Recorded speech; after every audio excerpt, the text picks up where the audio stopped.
Jengkol santen kecap enake ngene kok diarani ra enak jare bojoku, guys, padahal iki menu favoritku lho. Wes emboh guys, bojoku ku mbah piye padahal iki ya jengkol enake ra pakat gara-gara tak kei iku lho apa jenenge laos iku lho wonge ku ra doyan.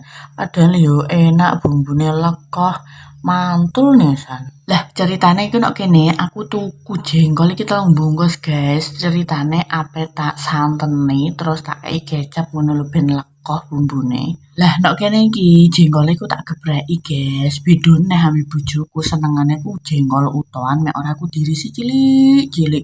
Wis mbah guys, bojo iki yo kadang ana sing seneng koyo ngene, ana sing seneng koyo ngono wis mbah sing penting iki enak lawahku. Lah nek kene iki tak kei santen loro, terus tak kei masaku, terus tak kei kecap, terus lada bubuk yo guys dan inilah penampakannya.